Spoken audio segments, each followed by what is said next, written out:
अस्सलाम वालेकुम, आप देख रहे हैं के न्यूज़ HD। मैं हूं किरण खान। चलते हैं आज की अहम खबरों की तरफ। ताज़ा तरीन खबरों से बाखबर रहने के लिए हमारे साथ रहिए। रुक करेंगे साहिवाल का। हाई सिक्योरिटी जेल के मुलाजिम ने डिप्टी सुप्रीटेंडेंट अहमद सिद्दीकी के नारवा रवैये और 3 महीने से तनख्वाह न देने पर खुदकुशी करने की कोशिश की।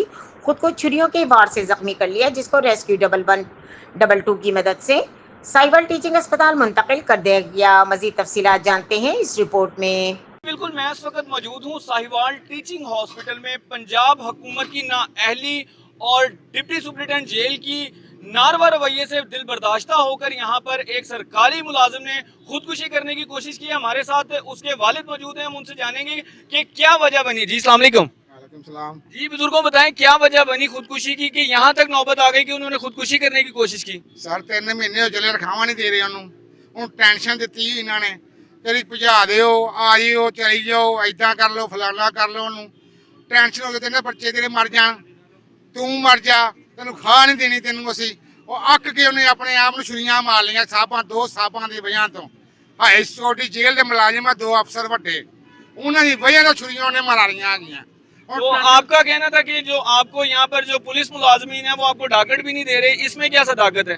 ਉਹ ਕਹਿੰਦੇ ਜੀ ਤੁਸੀਂ ਟਾਰਗੇਟ ਤੁਹਾਨੂੰ ਨਹੀਂ ਮਿਲਣਾ। ਉਹ ਸਹੀ ਨਾ, ਤੁਹਾਡੇ ਮੁੰਡੇ ਲਾਈ ਕਰਾ ਦਿੰਦੇ ਤੁਹਾਡਾ। ਉਹ ਅਫਸਰਾਂ ਨੂੰ ਬਚਾਉਣਾ ਚਾਹੁੰਦੇ ਉਹਨਾਂ ਨੂੰ, ਸਹੀ ਹੈ ਨਾ, ਵੀ ਉਹ ਬਚਾਉਣ ਹੈਗੇ ਆ ਤੇ ਨਾ। ਮੇਰੀ ਮਿਹਨਤ ਹੈਗੀ ਆ, ਮੇਰੇ ਬਾਨੀ ਹੈਗੀ ਆ। ਉਹ ਤੇ ਅਫਸਰ ਆ ਨਾ, ਉਹਨੂੰ ਪੁੱਛਣ ਉਹਨੂੰ ਕਿਉਂ ਉਹਨੂੰ ਇਹਨੇ ਇਹ ਕੰਮ ਕੀਤਾ। ਤੁਸੀਂ ਉਹਨੂੰ ਮੁਅੱਤਲ ਕਰੋ, ਕੀ ਮਰਜ਼ੀ ਨਾ ਕਰੋ, ਪਤਾ ਲੱਗ ਜਾਵੇ ਹੋਇਆ ਮੁਅੱਤਲ। ਜੇਲ੍ਹ ਦੇ ਕਿੰਨੇ ਮੁਲਾਜ਼ਮ ਸਾਰੇ ਅੱਕੇ ਪਏ ਉਹਨੇ ਤੋਂ। ਮਾਵਾਂ ਭੈਣਾਂ ਦੀਆਂ ਗਾਲਾਂ ਉਹ ਕੱਢਦਾ, ਧੀਆਂ ਦੀਆਂ ਰਿਸ਼ਵਤਾਂ ਉਹ ਖਾਂਦੇ, ਉੱਥੇ ਹਰ ਕੰਮ ਉੱਥੇ ਹੁੰਦਾ ਹੈ ਨਾ।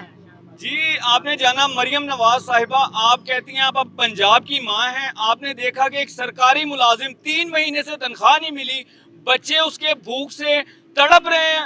आज उसने दिल बर्दाश्ता होकर यहाँ पर खुदकुशी करने की कोशिश की है। आपसे गुजारिश है कि ये जो मजलूम मेरे पीछे खड़े हैं इनकी आवाज़ सुने और इनके हक में फैसला दें, ताकि ये कोई दोबारा मुलाजिम खुदकुशी करने की ना कोशिश करे। कैमरामैन टीम के साथ हारिस अली शाह गिलानी, साहिवाल।